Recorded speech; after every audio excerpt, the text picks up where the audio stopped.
Hello, my dear Taurus. Welcome back to Practical Mistake. Ngayon ay alamin natin kung ano ang pangkalahatang enerhiya na matatamo mo sa taong 2024. So, hindi ito monthly na reading. In other words, this is an annual reading and specifically in the year 2024. And so generally ay babasahin ko ito sa pangkalahatan. So ang pagbabasa ko nito ay of course gamit ang aking intuition at saka vision. So ikaw ngayon na nakikinig at nanonood, kunin mo lang yung particular na mensahe na nag-resonate sa iyo personally gamit din ang inyong intuition. And by the way, so I have here a new deck of cards which is the Lightseer Tarot deck. Okay, so simulan na natin. Kukuha ako ng card para sa bawat buwan mula Enero hanggang Disyembre. Let's dive in. Universe. And the illustrations. Oh my God. What does my dear Taurus need to know for this year 2024?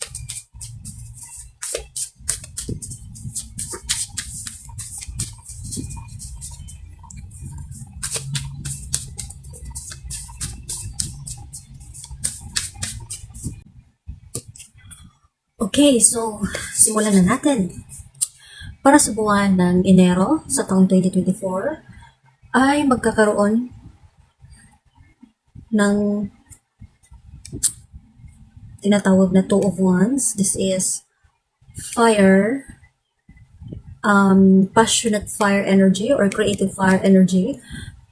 Pero sa tingin ko, the kind of fire energy meant by this is the desire or interest. So nakikita ko, merong dalawang wand. Ang isa nandito, ang isa dito sa bintana banda na hawak-hawak ng babae nito. Itong wand na ito na nasa kilid, maaaring ito ay tumutukoy sa nakagawian mo ng trabaho sa nakaraan. Familiar ka na sa trabaho na ito. At sa tingin ko, parang komportable itong wand na ito na nakahiga sa kilid. Pero iba ang nakikita ko desire sa iyo is hawak na hawak mo itong pangalawang wand na nandito na malapit sa bintana. Tapos, ang iyong mukha ay nakatingin doon sa labas ng bintana. So, ibig sabihin, kung ito ang pipiliin mo, maaaring napakalaking oportunidad ang madadatnan mo kung ito ang one na pipiliin mo. Kesa dito, manatili ka sa nakagawian mo na ng one na nakahiga dito sa pader. So, it is a stuck, totally stuck na siya na one. Hindi kagaya nito na kung ito ang pipiliin mo, maraming mga oportunidad ang darating sa itong particular na one. So, it's like there's an endless opportunity na naghihintay doon sa labas kung itong one ang pipiliin. And it's like, this girl is, ang babae ito ay parang,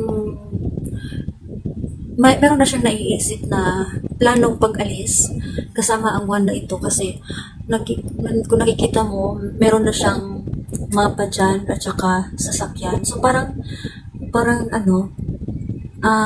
buo na ang kanyang desisyon or desidido na siya na itong panibagong wand ang kanyang pipiliin kasi kapag ito na wand ang kanyang pipiliin, makakarating siya sa mga lugar na hindi niya inaasahan na mapupuntahan niya. Parang gano'n.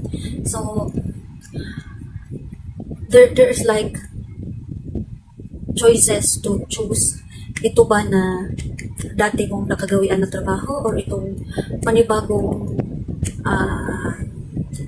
trabaho na kung saan magkakaroon ka din ng maraming oportunidad or maraming napaka-adventurous na mga karanasan kung ito ang pipiliin.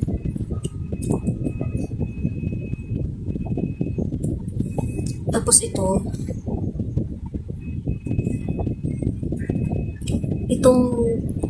ay tinatawag na Eight of Wands. Okay. Eight of Wands. So, sinasabing napakabalanse ng iyong solar plexus chakra. By the way, the Eight of Wands is a Sagittarius energy.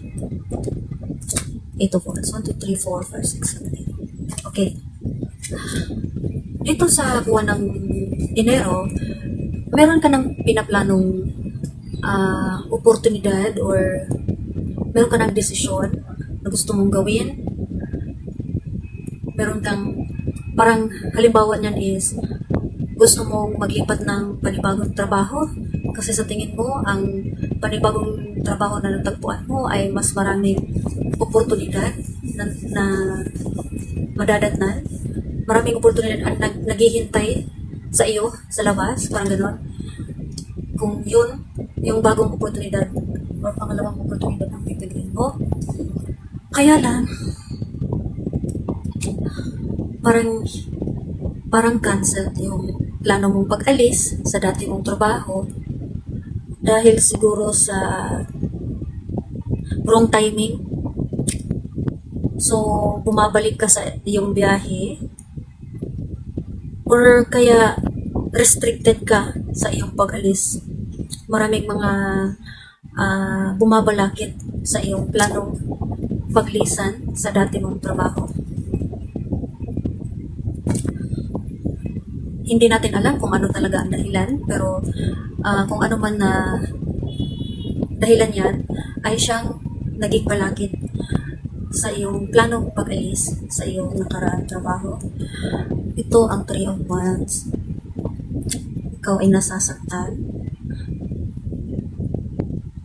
Ikaw ay nasasaktan sa or ikaw ay sinaktan ng mga tao nang-aapi sa iyo. May hindi masamang may masamang intensyon sa iyo. But you know, darating din ang panahon na maghihilom din ang sugat na iyong mararamdaman or nararamdaman.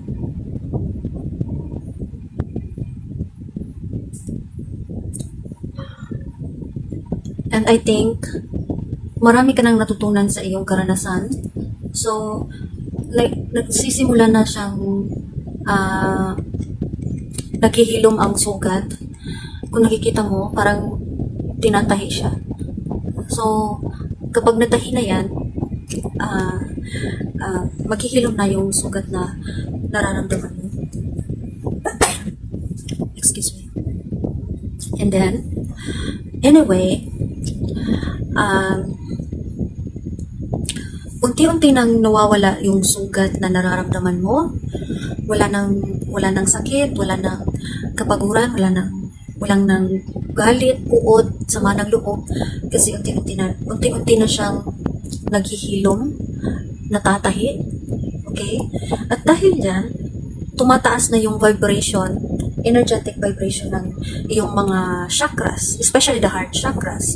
And in here, sinasabi din dito na napakabalanse din ng iyong throat chakra. At dahil dyan, nagkaroon ng improvement sa iyong finances, no, sa financial na aspekto. Hindi ka na nakaranas ng paghihirap tungkol sa pera. So, nagkaroon ng positibong pagbabago. So, na parang nakaligtas ka na sa kahirapan na may kinalaman sa pera. And by the way, this is Five of Pentacles, which is Taurus energy. Okay. So, unti-unti na siyang naghihilom. tumataas na yung energetic vibrations ng iyong katawan, ng iyong mga chakras, especially the heart chakra, the third eye chakra, and the crown chakra.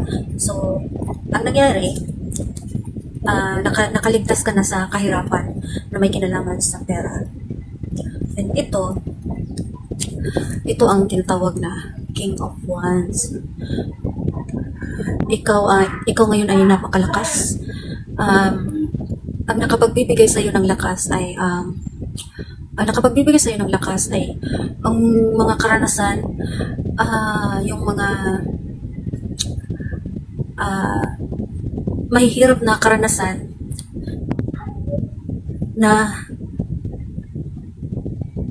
meron ka sa nakaraan. Okay? And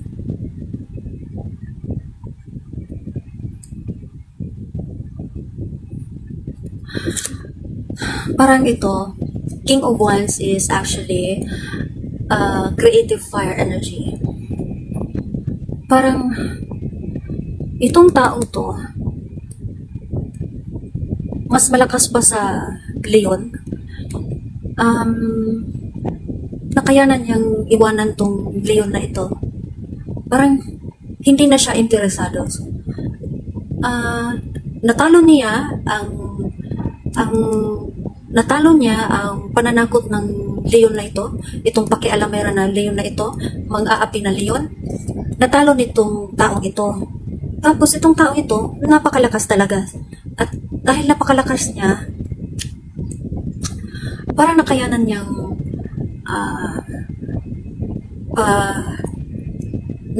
nakayanan niyang baguhin ang asal ng pakialamera na Leon na ito, no? Kasi yung Leon dati is mga api, mga abuso, pakialamero or pakialamera, parang ganoon, parang pero ang nakikita ko sa Leon na ito, parang naiiba na yung itsura ng Leon na ito. Parang isa na siyang maamo na Leon. Parang isa siyang mabait na Leon na ngayon. Kung nakikita mo, malinaw ba siya? Meron siyang maamong mukha. So, ibig sabihin, nang natalo ng taong ito, ang Leon na ito, nagbago yung pag-ugali ng Leon na ito. Tapos itong taong ito, parang abalang-abala siya sa kanyang talento sa paggawa ng bagay na kung saan talaga lumalabas yung kanyang creativity or talent. Kaya nga dala-dala niya itong wand na ito. So ito na ngayon ang pinagkakabalahan ng lalaking ito, no? Itong creative pursuits na dala-dala ng tao ito ang siyang pinagkakabalahan niya. At wala na siyang sapat na oras para gulpihin itong Leon na ito kasi alam naman niya na mas malakas pa siya sa Leon na ito. Tapos ang Leon na ito, nang iniwanan ng tao ito, na parang nagbago siya, no? Isa na siya ngayong maamong Leon. Hindi na siya pakialamero na Leon. And then, sa buwan ng Marso, magkakaroon ka ng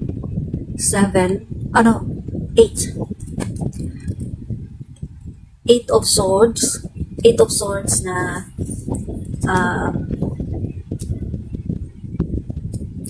8 of Swords is actually mental air energy. Dahil mental, ibig sabihin, in reverse man ito.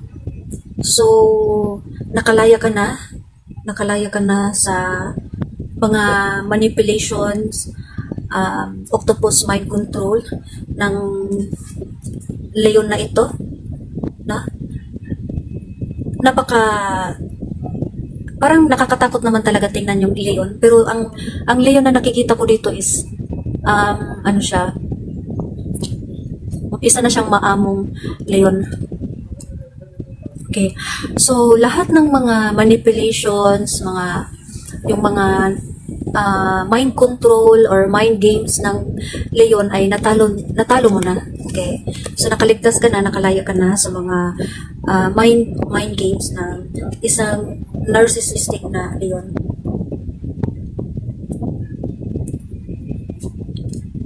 Tapos sa buwan ng April, uy, ang gwapo naman. Ito na siguro yung tinatawag na um, Knight of Cups. Wow, napaka-romantic naman. Knight of Cups. Ang ganda, makisig na tao, ang gwapo, macho, oh my God. Meron siyang sariling kabayo. Meron siyang dalang bulaklak para sa iyo. May sombrero pa. Tapos, ano ito? Wow, may love letter. Ayan, yan yung cups na tinutukoy natin bilang Knight of Cups. At saka may prutas pa, may wine, may chocolates. Oh my God. Napaka-perfect ng picnic na to. Ang ganda ng dating concept. Okay? And, kaya lang, ano siya, delayed. Okay? So, parang, sinasabi dito na, sa buwan ng April, nagkita na kayo ng tao na magiging nobyo mo, pero hindi pa ganito ka romantic. Parang getting parang nagkita lang kayo pero hindi pa kayo nagkaroon ng spark, yung wala pang masyadong intimate attachment na kung saan magiging ganito na siya ka-romantic sa iyo. Ganun. And ito, Knight of Pentacles. This is material earth energy. Sinasabi dito na pinapaalala ka dito na maging konting pasensya, no? Dahil hindi pa ito nangyayari sa buwan ng April. At least nakita mo na siya, nagkatagpo na kayo. And this Knight of Pentacles is reminding you na konting tiis or konting pasensya. Tapos kapag desidido na yung si the one na makipag-commit sa iyo bilang nobyo or kasintahan, pinapaalala ka dito na maging loyal ka sa kanya. Kasi karapat dapat naman talaga siya mahalin at hindi dapat bibiguin, parang ganon.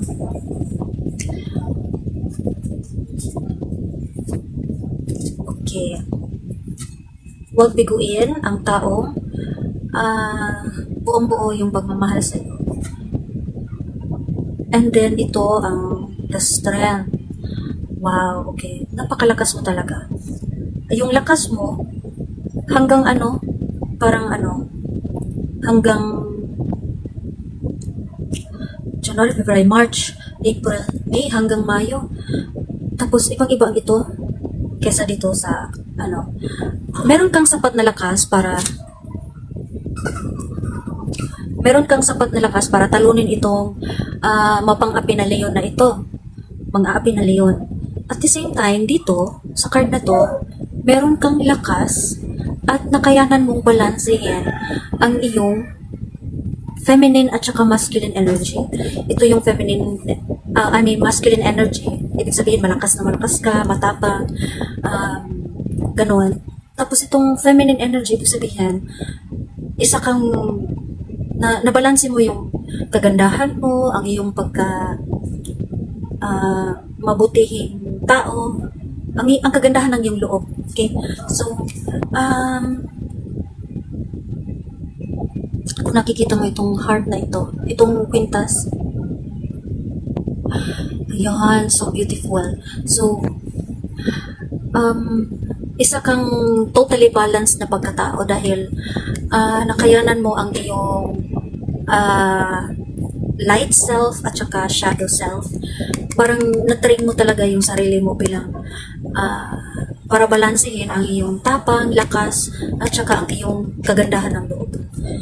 Bilang isang magandang dilag or magandang babae or gwapong lalaki. Tapos ito, the King of Pentacles. Wow! Sinasabi dito na sa buwan ng Mayo, magiging balanse ang iyong third eye chakra. And by the way, the King of Pentacles is a Taurus energy. Sinasabi dito na ikaw ay magiging successful sa iyong business, sa iyong career, at the same time, dumadagdag ng security sa sarili, no? You're bettering yourself, and ang ang iyong estado ay lumilevel up. Okay? Parang umusad yung estado mo sa buhay. Dahil ikaw ay King of Pentacles. Ang King of Pentacles. Sa buwan ng Hunyo, ano ito? Queen of Cups. Queen of Cups.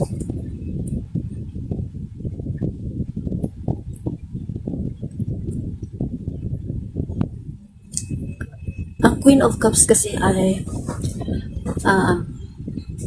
emotional water energy.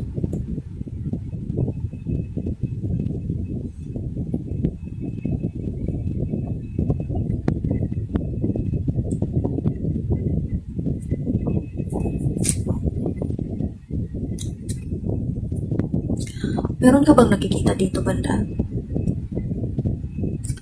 Ano kaya ito? Isa ba itong manok? Manok ba ito? Kambing? Or kabayo? Hindi ko naiintindihan ang itsura. Pero parang ano? Parang ito yung paa. Parang ito yung buntot. Parang ito yung tenga. Queen of Cups ay isa sa mga emotional water energy.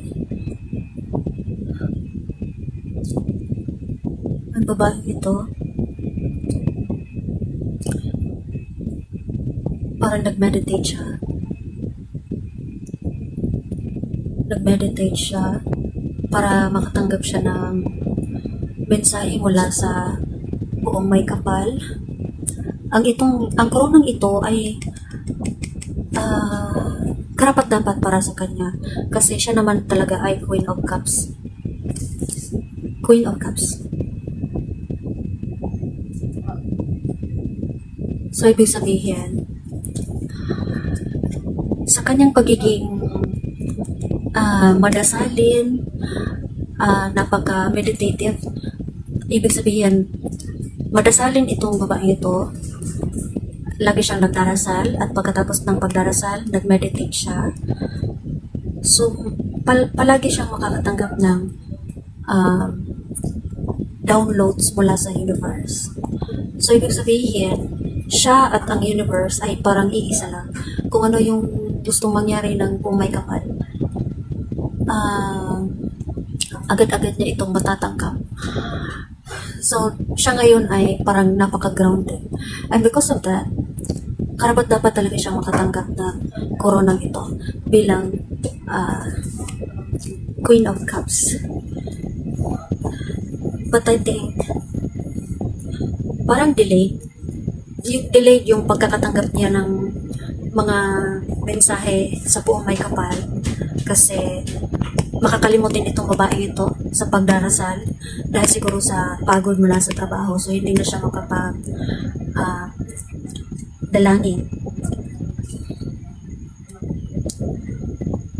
Napaka-importante talaga ang manalangin sa buong may kapal para makakatanggap din ng mga revelasyon mula sa universe sa pamamagitan ng third eye chakra at saka crown chakra. Okay, ito ang Page of Swords. This is one of mental air energy. Sinasabi dito na balanse yung root chakra mo. So, delayed yung pagkakatanggap mo ng mga balita mula sa universe. Delayed. So, pinapalalaki dito na kailangan mo ng konting pasensya. Okay?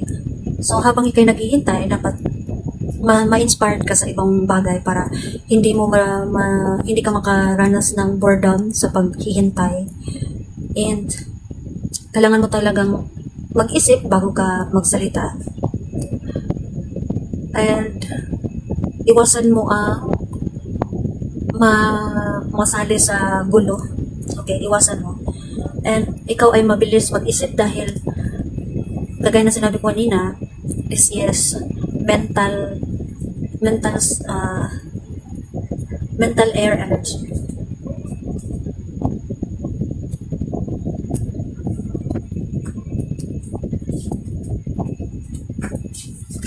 For the month of July, ito yung tinatawag na Seven of Swords. Seven of Swords, parang buong-buo na yung decision mo na lisanin itong mga taong hindi na nag-resonate sa iyo. Kasi iba ka na ngayon. Hindi ka na makapagsalita na kagaya ng kanilang pananalita. Hindi ka na kampante sa iyong ginagawa, sa iyong nakagawiang trabaho. Hindi ka na makakasabay sa kanilang mga nakagawian na trabaho. So, iniwanan mo sila lahat. And you're moving towards a very promising future on the other side of the structure. And ito, sa iyong paglisan, nakapunta ka sa lugar kung saan ka tinatanggap ng mga tao na maging katapat mo na, parang iisa na kayo ng layunin, parang katribo mo sila, soul tribe mo sila. So nagkaroon kayo ng celebration, reunion, masaya kayo sa pagtatagpo ninyo sa lugar na yon.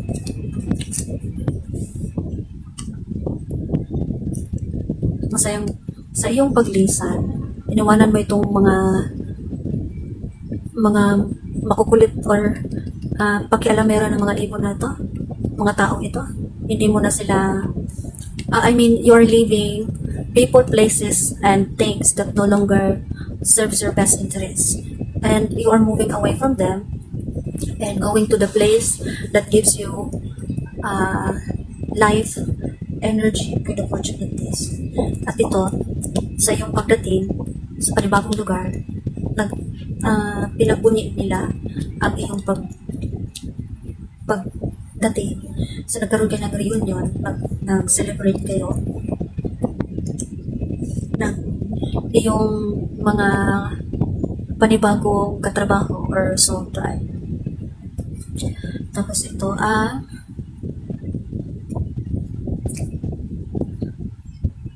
the Wheel of Fortune. Wow, nagbago na ang landas mo dahil iba na yung workplace mo. So, nag-improve yung lifestyle mo. Deserving ka kasi dahil karapat-dapat ka dahil nagbago ka. You're able you're totally healed because you're able to conquer the pain, transmute it, and make balance to yourself by controlling the feminine energy and masculine energy. Ang ganda. By the way, ang position na ito ay for balance, making balance in all of your chakras. Ang ganda. So, dahil ikaw ay totally healed, deserving ka talagang umangat sa buhay, deserving kang umasenso. So, hindi mo na makakasama itong mga low vibrational na mga tao. This is the Empress. Dahil balanse na yung feminine energy at saka masculine energy mo, ikaw na ngayon ay isang Empress. Napaka-nurturing, mapagmahal, creative, sensual, nurturing, caring, thoughtful, very creative. You're so beautiful, actually. You're so handsome. And very artistic. And July, August, September. For the month of September, wow! Double confirmation. So, mula August hanggang September, sinasabi dito na ikaw talaga ay Empress. You're so magnetic. Walang makakapigil sa iyong ganda, walang makakapigil sa enerhiya na meron ka sa iyong talento. Marami kang maibibigay. You bring so much on the table. And dahil doon, triple confirmation na ito na napaka taas ng kumpiyansa mo sa sarili dahil aktibo yung solar plexus chakra mo. At dahil ikaw ay napaka magnetic, na-attract sa iyo ang maraming oportunidad na mapagpipilian. Opportunity 1, opportunity 2, opportunity 3, opportunity 4, opportunity 5, opportunity 6, opportunity 7. So ngayon, ikaw, nag-iisip ka kung alin dito ang pagpipilian. Maganda ito. Teka, parang mas maganda din ito. Wait. Ibang-iba din ito. Diba? Tapos, yung pang-apat, hindi rin pahuhuli. Teka, okay din ito. Itong pang-anim. Okay lang din. Ito, jokes din ito. Ganun. Maraming oportunidad ang lumalapit sa iyo dahil ikaw ay the Empress. Ayan. Ang ganda mo, di ba? Tapos ito. Wow! Dami mong parang sa taong ito, hindi ka nahihirapan sa pera kasi daming financial opportunities ang naghahabol sa iyo. So parang double confirmation ito. Dito. Sa 7 of Cups. Maraming hindi ka naubusan ng pera. Marami pang oportunidad na naghahabol sa iyo. And death. Nagbago talaga yung buhay mo.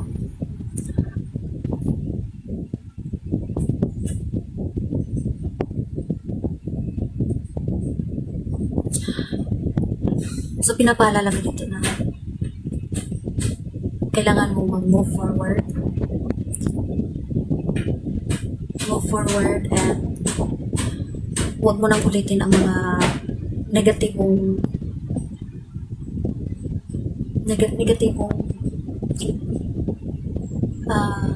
healing. Okay? Negative patterns, avoid it. Avoid bad habits. Bad habits, avoid negative patterns. And avoid resistance to change. Okay. Wow, natupad yung pangarap mo. Isa kang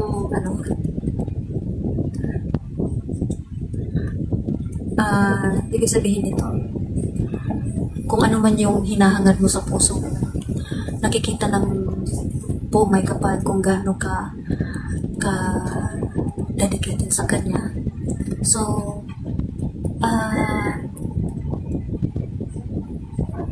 isa ng katuparan niya kung ano man yung hinahangad ng iyong damdamin or kung ano man yung kahilingan ay kanyang itutupad or kung ano man yung ninanasa mo, matutupad din. Okay. And this is the Hermit. Siguro natupad yung wish mo dahil sa tulong ng iyong pagninilay-nilay, naghahanap ka ng kasagutan kung paano mo ma-manifest yung bagay na hinahangad mo. Okay? At matatagpuan mo ang mga kasagutan sa iyong mga katanungan sa pamamagitan ng iyong third eye chakra. Okay? At malalaman mo kung ano man yung kasagutan mula sa third eye chakra mo kung ikaw ay nasa tahimik na lugar habang ikaw ay nag-meditate. Tapos ito ang 7 of Cups. Wow, double confirmation ito sa buwan na September na kung saan kayo magkakaroon ng maraming choices. Ikaw ay naguguluhan kung alin ang iyong pipiliin. Kasi parang pare-pareho lang sila. Magaganda. Alin ba dito? Ito. Okay din ito. Ito social. Ito, ganun. So, hihirapan ka. And Seven of Cups is actually emotional water energy. May dagat din dito sa likod niya. Dagat din ito dito. So, pinapaalala ka dito na maging maingat sa paggawa ng desisyon. At dyan, sa buwan ng Desyembre, ikaw ay sisikat. Six of Wands is Leo sign and creative fire energy in Leo sign. And ikaw magtatagumpay talaga. Sa kabila ng lahat ng iyong paghihirap, sisikat ka at mananalo ka sa laban sa buhay. Magtatagumpay ka. Mananalo ka. Kikilalanin ka bilang isang matagumpay na tao. Kikilalanin ka bilang maunlad sa buhay. Parang tataas yung respeto nila sa iyo at tinitingala ng lahat. Okay? So, good job for you, my dear Taurus. At ang mensahe naman mula dito sa Tarot of Opposition ay The Chariot. So, ibig sabihin, ang pinakamahalaga sa lahat ay mag-move on ka na. No? Mag-move on ka in a way na ayusin mo sarili mo or bigyan mo ng panahon para magkaroon ng lunas sa iyong puso na kung saan nakayanan mo balansehin ang iyong light self at saka yung shadow self mo, yung feminine energy mo at saka yung masculine energy mo. Okay, para makapagpatuloy ka sa iyong paglalakbay sa buhay. Tapos sa karma cards, ito ay science, and the science is in Scorpio. Okay? So, the extraordinary power of prayer. So, ibig sabihin, sa taong 2024, pinapaalala ka dito na dapat kang magdasal parati. Okay? The highest and lowest aspects of. So, kung ikaw ay masaya sa mga araw na yon, ipagdasal mo, magdasal ka pa rin. At sabihin mo na nagpapasalamat ka dahil sa mga masasayang sandali, sa masasayang pagkakataon na meron ka sa araw na yon.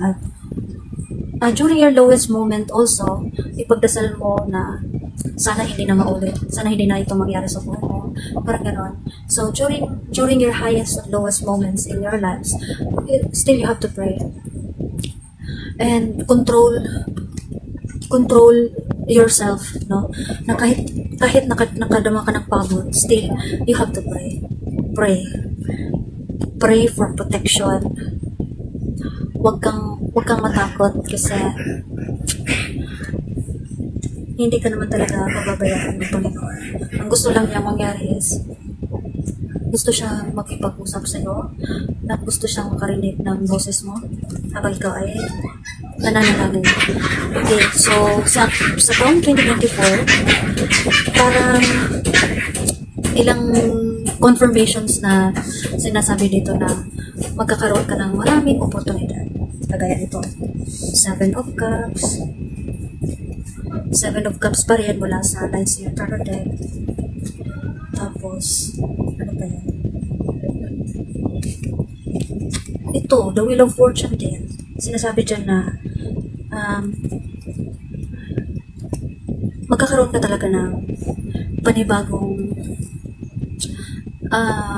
simula sa buhay mo sa taon 2024. You will receive new opportunities. You will many doors will be open for you. Kung noon hindi bukas ang pintuan para sa'yo. Pero sa taong 2024, ito ay magiging bukas na para sa'yo. Okay? At deserve mo naman, di ba? So, you rejoice in what you have and you know that each new experiences are always ahead. You greet the new with open arms. You trust life to be wonderful. Yes, trust in life, that life is wonderful. Meron pang marami pang mga plano ang Panginoon sa iyo. So, wag kang susuko. Marami pa siyang magagandang plano at oportunidad sa buhay mo. Hindi pa siya tapos sa kanyang mission sa buhay mo. So, pinapaalala ka na dapat manatili kang maging pasensyoso or pasensyosa. Be patient. You're almost there to receive your blessings, the blessings that you deserve. So, ito lang ang masasabi ko sa iyo, my dear Taurus. Congratulations! Happy New Year! I declare love, light, healing, clarity, and practical advice for you. See you!